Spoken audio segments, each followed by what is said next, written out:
Our next speaker, similar to yesterday, also has a dream job. He hails from Canada, is a lawyer by training, received a Harvard MBA. And after several years of practicing law, and then some consulting, and then some banking, he joined this company in 2006. 3 years later, in 2009, as Senior Vice President and Head of Corporate Development and Strategy, he led a very aggressive M&A, merger and acquisition strategy at the company and acquired names like HomeAway, Egencia, What If, Hotels.com, Hotwire, Orbitz, Travelocity, and made significant investments into the hotel meta search Trivago and the Latin American OTA Despegar. In 2012, he became Chief Financial Officer, and in 2014, because he didn't have enough to do there, he added Executive Vice President of Operations to his portfolio. And then, last September, what happened? After sitting 2 meters away from his boss, the CEO of the company at that time, Dara Khosrowshahi, without a wall in between them, for more than 5 years he sat next to him, Dara was hired away to become CEO of Uber, and within 48 hours, he was appointed to his new job. I think that was the quickest I ever saw anywhere. Ladies and gentlemen, please welcome the President and CEO of Expedia, Mr. Mark Okerstrom. Welcome. Thank you.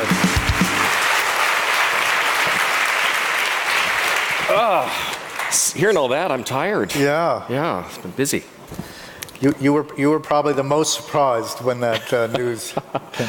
I was surprised. Actually, I got a call from our head of investor relations, Alan Pickrell, who's now our CFO, and he said, "Mark, have you seen the news?" And I said, "No, what news?" He said, "About Dara and Uber." So I looked, my phone. I saw the news. I called Dara, and I was like, "Somebody want to tell me?" He's like, "It was not supposed to happen like this," and the rest is history. I'm sure there were a lot of shocked people, but then within 48 hours, boom, you're CEO. So this is pretty cool. Now that I'm on stage with you, I've interviewed all 4 Expedia CEOs and the chairman, Rich Barton, the founder. That was in '94. Yeah. Eric Blatchford, Dara, you, and Barry Diller. So thank you for helping me. Congratulations. That's a really important record.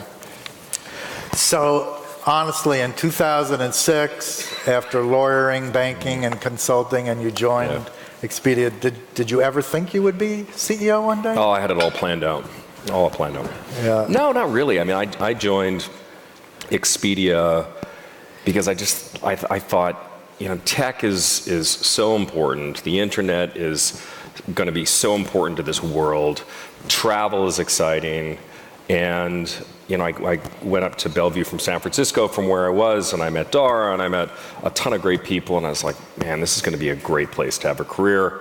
And if it doesn't work out, I've just been in tech and consumer, and I can get another job somewhere else. You thought you could get another job. Yeah, you're probably good. So I know you're asked this all the time, but people still want to know, how is the Mark-run Expedia similar, and how is the Mark-run Expedia different than when Dara ran Expedia? Because it was some big shoes you filled. Absolutely, huge shoes. Well, I think generally, as we've said before, strategically, we were very aligned.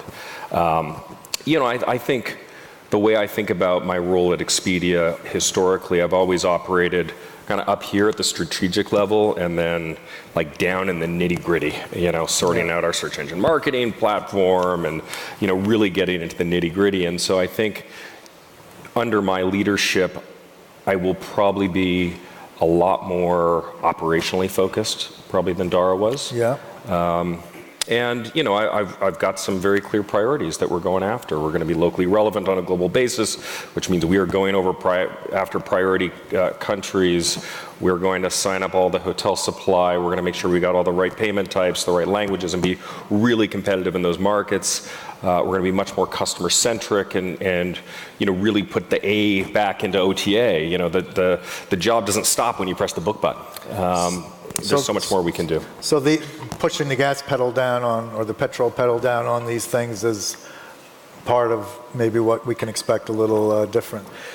So you mentioned different payment forms. There's I love to walk around ITB. I do. Yeah.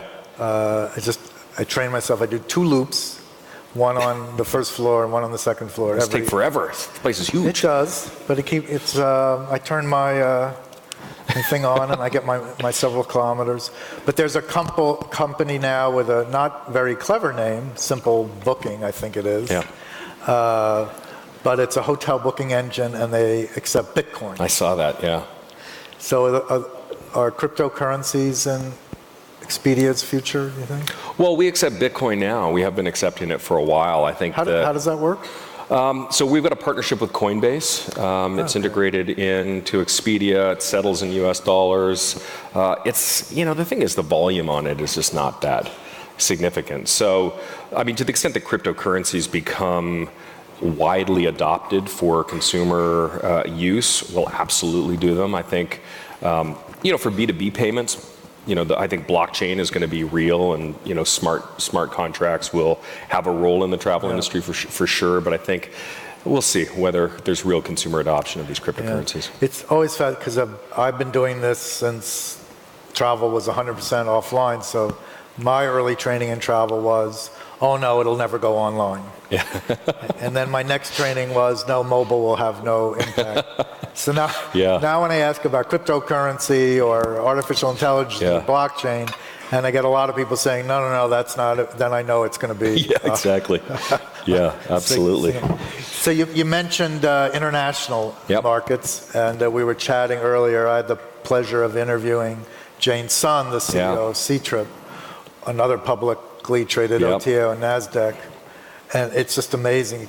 I asked her how many employees, 33,000, 8,000 software engineers, 10,000 customer service agents in age 20, and 100 million active customers. So I think we've got them beat, but we're in more countries. In which category?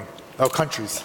Well, no, I mean, we've got to beat in most of those categories if you include our call center agents. How many employees total? So we got 22,000 full-time employees, but we have contractors that work in our call centers. So if you include those, apples to apples with Ctrip, we're up in the 35,000. Wow. Yeah, it's a big operation to run this website that we run. That's a lot. So speaking of China, so did you do the Elong deal many years ago? The original one? Or was that before your day? Before my Barney, time. maybe. 2003, I think. Barney, Mike Doyle. Barney Hartford. So, well, anyway,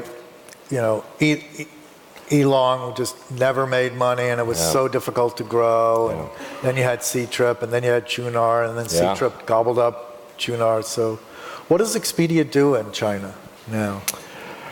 Well, we try really hard. You could say next question, Philip. Yeah, next question, Philip. No, listen, we're focused on the parts of China where we can be successful. We've got a very large business in our Expedia affiliate network business that powers, most of the large OTAs in China. We power all the So for those that don't know, EAN, where it's like a wholesale. Hotel inventory. You got it. We power them with our hotel inventory. Airlines, offline travel agents, a really big franchise for us in China. Hotels.com is in China, predominantly focused on the outbound business.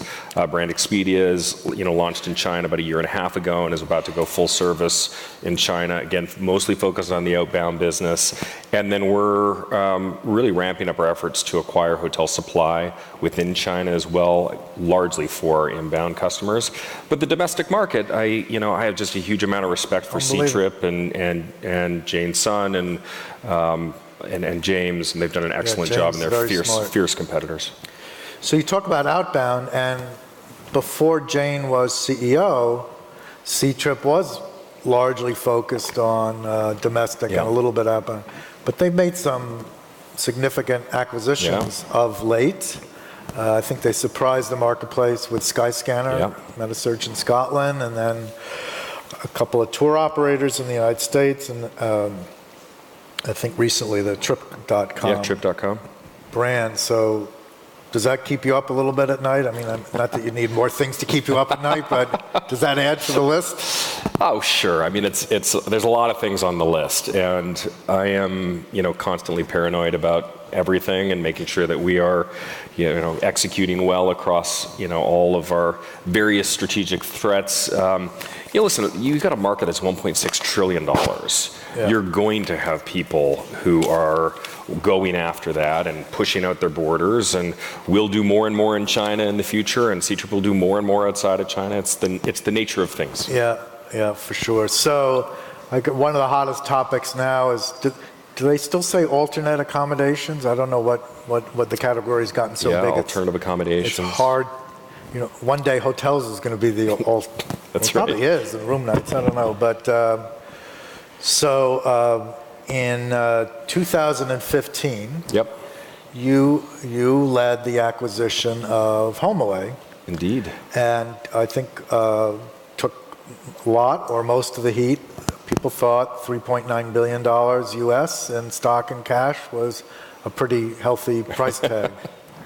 And now it's probably turned out to be one of the more brilliant acquisitions. So picking up on that, Brian Chesky, the co-founder and CEO of Airbnb, said recently, I'm sure you've heard this quote, but this is, I guess, Brian, 2 weeks ago, quote, "Our competition is two companies, Expedia and Booking.com, and I'm extremely excited about what the next 10 years have in store." One more quote, and then I'll shut up. Then a recent article in the Information opened with this line: "The long simmering battle between Airbnb and Booking.com is about to explode."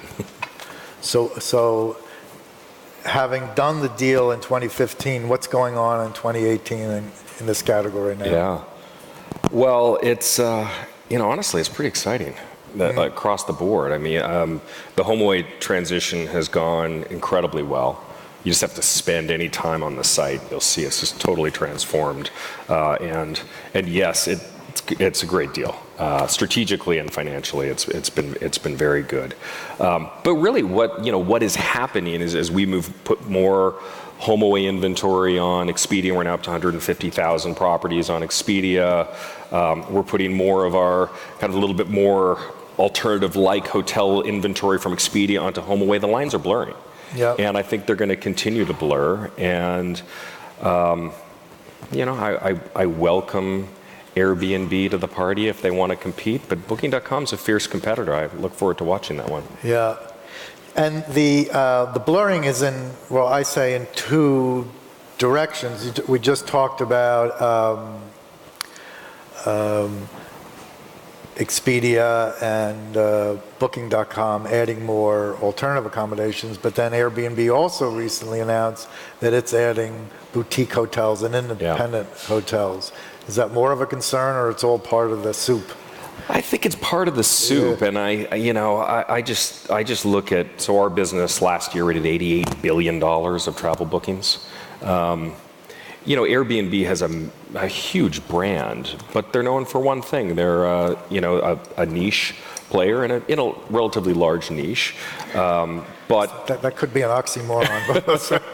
Well, listen, alternative accommodations, $120 billion industry, latest estimates I've seen, in a $1.6 trillion travel industry. Listen, again, it's a huge market. People are going to try to blur the lines and expand outside of their existing place.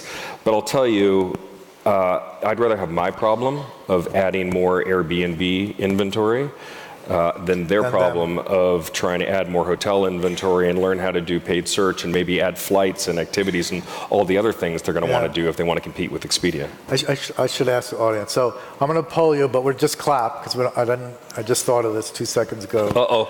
Which do you think is going to be more challenging, Expedia and HomeAway adding more and more alternative accommodations, or Airbnb adding hotels. So clap if you think Expedia has the tougher challenge.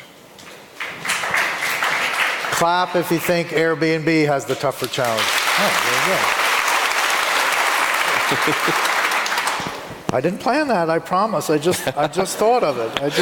They just did that because I'm here. If Brian Chesky was here, they would have done the other way around. Anyway, and then so here's the other thing is Priceline Group really renames itself to Booking Holdings. I actually asked Gillian. I said, "Was that your idea?" So it's named after your company. What did she say? Was it her idea? No. You know her. Talk about operationally focused. I'm sure it wasn't her idea. Excellent operator, though. 2 days ago, the parent company closes with they tipped and hit the $100 billion U.S. market capitalization. That's if you're a house, that's the price tag that it's for sale for at minimum. And then yesterday, another plus 2.5 billion, just another day. So what's it like constantly having that, respected juggernaut of a competitor in your space? What is, it's honestly, it's energizing. We've got a board member, John Malone, who's very, very successful businessman. He always looks at our business. He's like, man, if that other business didn't exist, this would be the best business in the world. So yeah, it's always been out there. I think for me, though, it's been incredibly rewarding because Booking.com has just done such an exceptional job, and it always gives us something to strive for. Something where we look at what they do in the hotel business and we say, we can do much better. Yeah. And I look at it as just a huge opportunity. Yeah, and I just realized this, but maybe it's been reported, but for the audience, the three big companies, Bookings Group, Ctrip, and Expedia Inc., are now all run, their CEOs are former CFO and Corp Dev, M&A people. So funny how that's usually not the path to the... No, you got to be good with numbers to run these businesses, yeah, it turns out. I think. So, shifting gears a little bit, you can't have a conversation today without artificial intelligence, and I think this is the year where it's not a trend anymore, but a lot of customers touch Expedia with machine learning, and could you maybe make it simpler and explain how a company uses artificial intelligence and machine learning to improve customer experience? Yeah. Well, it's, honestly, it's everywhere within our operation now. I mean, it really started, probably 5 years ago when I took over our fraud operations, where we really brought data scientists in to start, building algorithms that would collect essentially all of the data across all of the Expedia Inc. properties, stitch it all together and learn, essentially what transactions would be fraudulent and which ones weren't. And, we're now, by far probably industry best in class in that. And then it started moving closer to the customer. So, for example, when you go on the website right now, the search results, the sort order will be dictated essentially by who they are? By essentially who they are, as much information as we can get from you. So, where you live in the US might be relevant. If we get other pieces of information about you, that can drive it as well. The advertisements that you see on the website will be driven by algorithms. And we're starting to actually push them out into the supplier side as well. So our extranet right now, which is the portal through which our hotels interface with the platform, we've launched features like Rev Plus, which is a revenue management system that's on that platform. We've launched, quality score type metrics that help you improve your content and your descriptions, and in response, you will get a higher rating. We've got a bid for placement model called Accelerator, where if you pay a little bit more, you'll get bookings, and we're starting to use machine learning to actually start to feed suggestions to hotels via that extranet. Wow. Like you could raise your price by X and get more, yield off of this, or if you drop it by Y, you'll get more bookings. Interesting. Do you think the hoteliers know that's going on, or? The ones that are involved are pretty happy with what they see. I don't know if they know whether it's a human behind, sending them things or whether it's an algo, but it's not. So if we go back to the consumer side, so if we pick 10 Expedia customers at random, not first time, repeat customers, but we picked 10 different ones at random, and they conducted a similar search, would they sometimes see different display response? It's possible. It's going to depend on how much data we have, and we're not yet at the spot where we can say, it's Philip. This is what Philip wants. But we're I don't even know what I want. That's why I don't understand. Well, that's the complicated thing with it, right? Is that a person isn't a person every time they take a trip. They may be doing it for a different reason and want different things, and that's what makes personalization so difficult. But that's absolutely where we're going. So the flip side is, Expedia, like many great e-commerce companies, totally data-driven. Data is the voice of the customer. But now there seems to be a slight trending of maybe a tad away from performance marketing spend and a little more toward offline and branding and television spend. How does a data-obsessed company measure creative campaigns and their results? We test the heck out of this stuff. Before. Yeah, absolutely. And during, Trivago pioneered this. They have been exceptional at brand marketing and exceptional at analytics. Really, testing multiple variants of advertisements, measuring, both, quantitatively what happens to website traffic when certain ads are run, qualitatively running research. So it is increasingly analytical, and again, hats off to the Trivago team who really set the pace here. And what about the more mid and long term benefits of branding, or that is less analytical, or you have a? Well, there's always anything long term. There's always a little bit of a leap of faith, but you can start to, when you measure essentially the decay curves of what you've done and start to infer how long-term the benefit is. So there's ways you can do it, but there's still a little bit of art to brand marketing. It's not pure science at this point. And you mentioned Trivago. They're a public company, but Expedia holds a significant equity position. And I think, are you chairman, or you're chairman of the board of Trivago? They recently acquired a company. Is it Triple? TRIPL, do I have that right, or something, for personalization? Do you know how Semantic Search. What's that doing? And well, it was really this incredible team of data scientists and engineers that were really working on search. Essentially, how do you actually discern what a user is really looking for, and how do you produce the perfect search results for that? And the team is great. They've gelled very well with the Trivago team. And do you think some of those learnings will roll out across other Expedia brands? Or? I think possibly. We're all of the brands are doing similar things in this area, and I think a lot of it, honestly, is being spurred on by what we believe will be one of the next big moves in travel search, which is voice. And if you go on the Expedia site now, there's something called Discover. It's a free text search.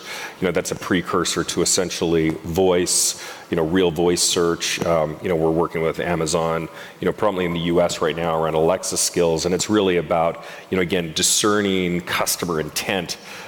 From free text search, which either starts with voice or it starts with free text. I think voice is going to be huge too. Somebody said the other day, eventually there won't be any buttons on anything. And some of these things, and you can really understand how pioneering Apple was in removing the button from the 10. Do you remember that? We used to have Blackberries with the little buttons on it. It was crazy. I do. Imagine that now. I do. Yeah. So another, I knew Roberto for forever, and I've been down to Buenos Aires many times to visit Despegar. Expedia made a similar to the Trivago format in an investment, and then they minority. Minority. So Trivago was a majority. And now similar to Traveloka, maybe. In Indonesia, right? Got it. And now Despegar is public. So, what are the strategic benefits of doing a deal like that when you're only a minority investor? Well, I think there's benefits both ways. I think first of all, we considered ourselves pretty good investors in travel, and we thought it was a good investment. So that's, goal number one with all of these things. But you could have acquired them, right? We could have. We could have. But really the strategic rationale behind this is that, on Despegar's side, they built an incredible brand in Latin America, really across the board. And Decolar in Brazil. Yeah, absolutely exceptional. And what they really lacked, though, was really the benefits of some of the learnings that we get from being a global player. So for them, it's, line up with a global player. We share best practices with them. The Despegar team has been to London several times, working with our search engine marketing team and understanding more of what we're doing. So we help them out on that front. And then we also partner on hotel inventory.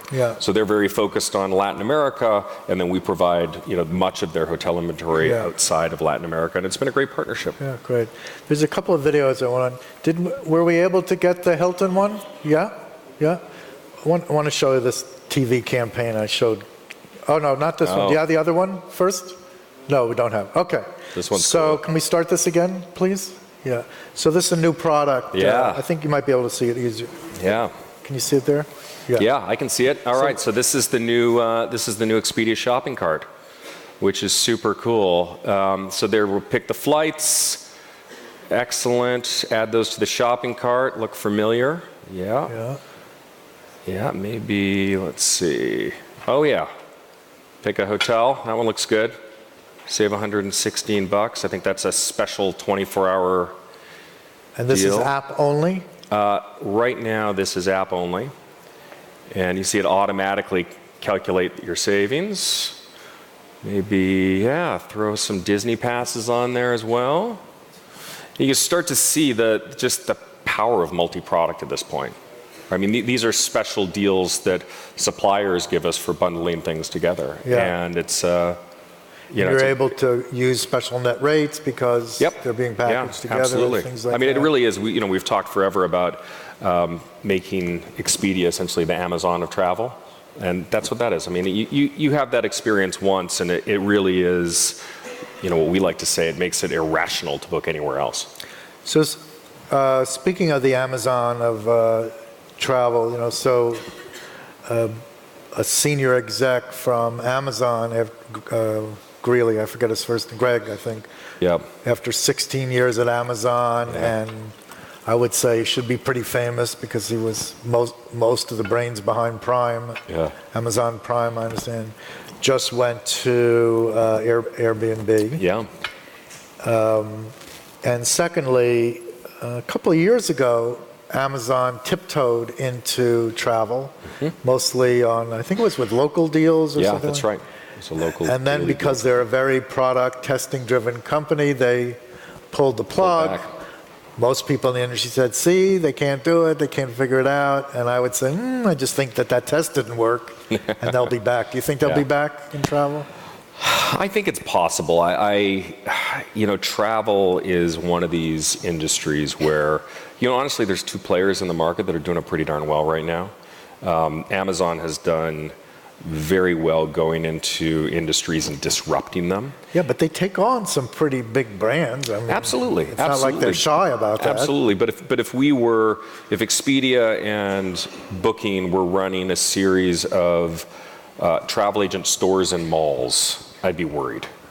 But, we're a big business. I mean, Amazon does $292 billion in gross merchandise sales. We do $88 billion in just travel. I mean, we're no small potato. Do I think they will want to expand into travel in the future? Yes. Do I think they'll try to build it from scratch? I don't know. It's a tough thing. Certainly their acquisition of Whole Foods in the United States, a big grocery store, that kind of surprised everybody. And their stock price rise and the competitive grocery stores drop in 24 hours paid for the deal. They're looking at a pharmaceutical company. You think taking on Expedia and Booking's a big deal? With FedEx and UPS, they are rumored to start their own shipping company. So it's a reasonable, like in the privacy of people's travel industry strategy rooms, it's a reasonable thing to think that they're going to do something in travel. Yeah. Yes. Yeah. Yes. That's, It's a hard industry to come in cold. Just the technology you've got to build is very different. Yeah. Yeah. So let's see, we have a pretty good time there. So speaking of big brands, conversation wouldn't be complete without talking about Google. You know, Who? I thought. All right, next question. We'll just. But interestingly, like at least this year, with Airbnb and artificial intelligence and Bitcoin, for some reason, Google's not as dominating a topic, but they're such a force to reckon with. And now, I mean, their flight search has always had some unique characteristics, and now they're integrating with air. So similar to the Amazon question, when you strategize to the limit you would be comfortable sharing with the audience, how do you think about Google? Let me tell you all my secrets. Okay. Listen, I think Google is, they're in this interesting bucket of they're a great partner of ours, but they are dominant in search and they continue to innovate. So we think a lot about Google. I think the important thing for us is that, we don't sell traffic. Like, we're not a competitor with them. We actually do stuff. Yeah, although you have a little advertising division. Well, yes, but our core business is actually helping people travel and go places, and when they have problems, we solve them.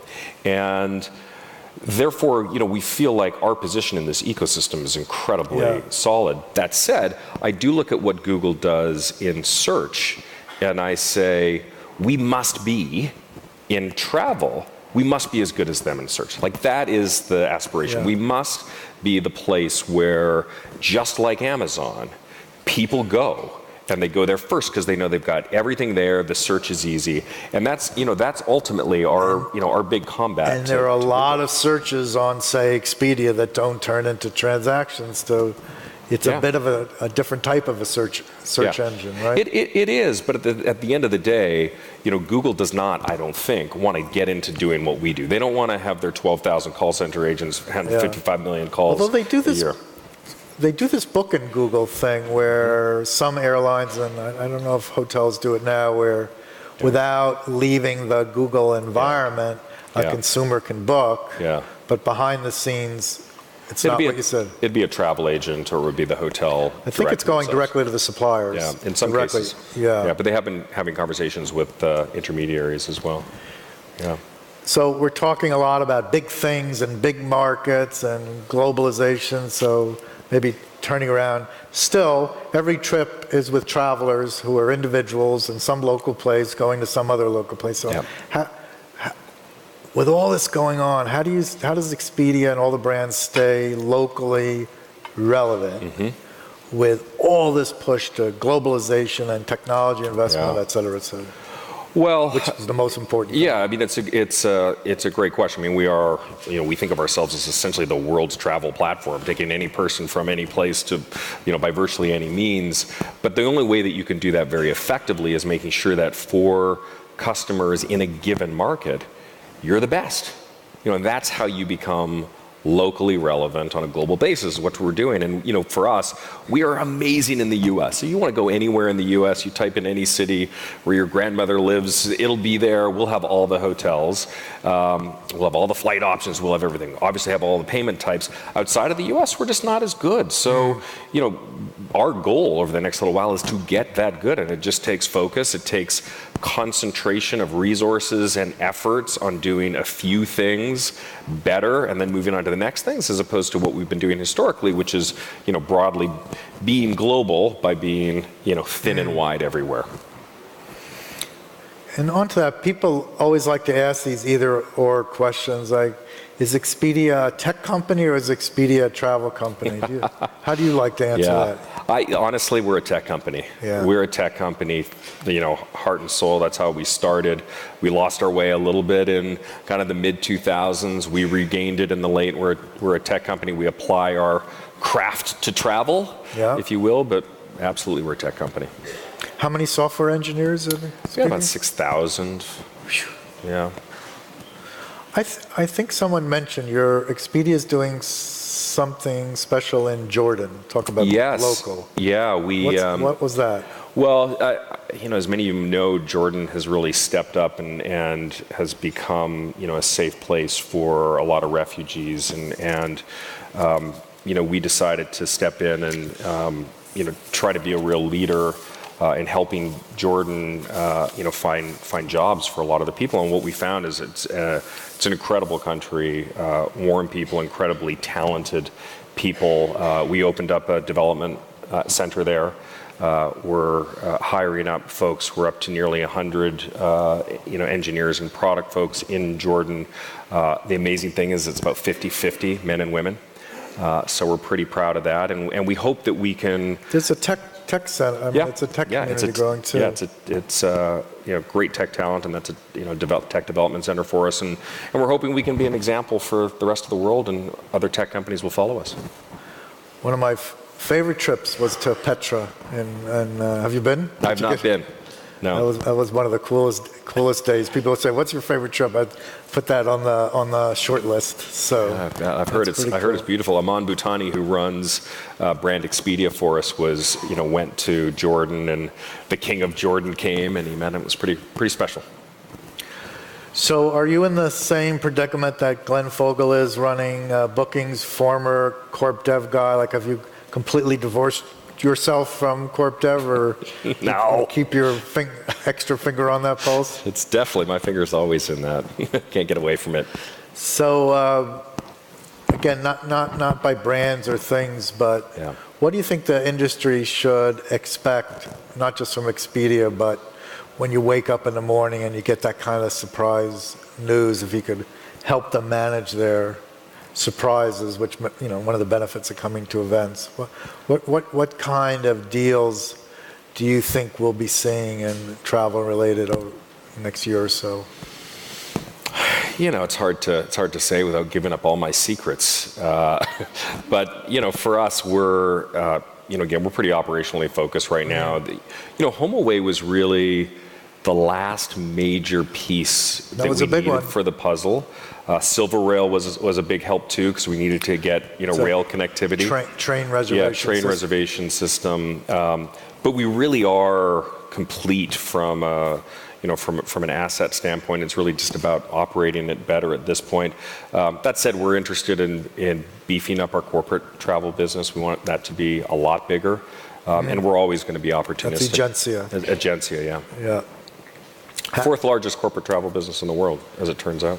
So just Amex, CWT, and BCD ahead, and that's it. You got it. Yeah. Wow. That's pretty interesting. So you used to be a consultant. Maybe as we wrap up, there are a lot of people in this room.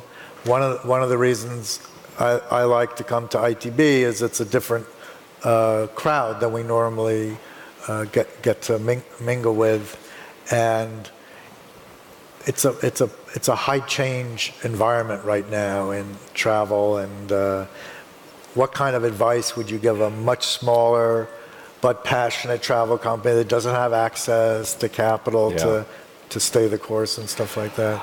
Well, I think there's a couple different strategies. I think one is listen to all of the big players like Google or us or Priceline and figure out what they're looking to do, and then build something to sell to them. That's been a pretty good strategy for a lot of folks. But seriously, I think anytime you start something, you've got to find something that you can actually be good at. One of the big defects of Google and Expedia and Booking Holdings is that we are big, and we have to pick our resource allocation. We have to make our resource allocation decisions very carefully, and we can't do everything. So there's always things that we're not doing that we'd love to do, but we can't do. We can't do everything. I'll give you a great example. There's a business called Hotel Tonight that I think probably people have heard of Hotel Tonight. They made a great business out of recognizing that in hotels, once you hit a certain time, the job of filling excess inventory went from the back office to the front desk. And they kind of caught the big boys off guard when they launched. When Hotel Tonight came, I mean, what happened was they produced an amazing product. Hotel front desk people were able to load last-minute inventory. It would appear immediately on their mobile app. At that time, it took us 8 hours to update our inventory systems. So we weren't even in that game.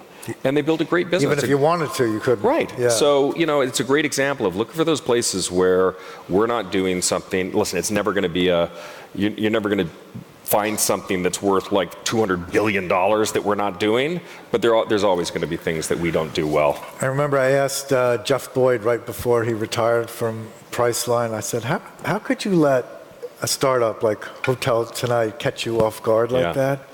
And he looked at me and he paused and he took a deep breath and he said, the perils of incumbency. Yeah. Yeah. Absolutely. So that's absolutely. Anybody in the audience have any questions before we wrap up? They always tell me that I ask enough questions. Maybe we'll get you to come to ITB in China. Shanghai. Sounds great. Yeah. Sounds great. Ladies and gentlemen, Mark Okerstrom, thank you very much. Thank you. Thank you. Thanks. Thank you. Great Thank you. job. Thank you.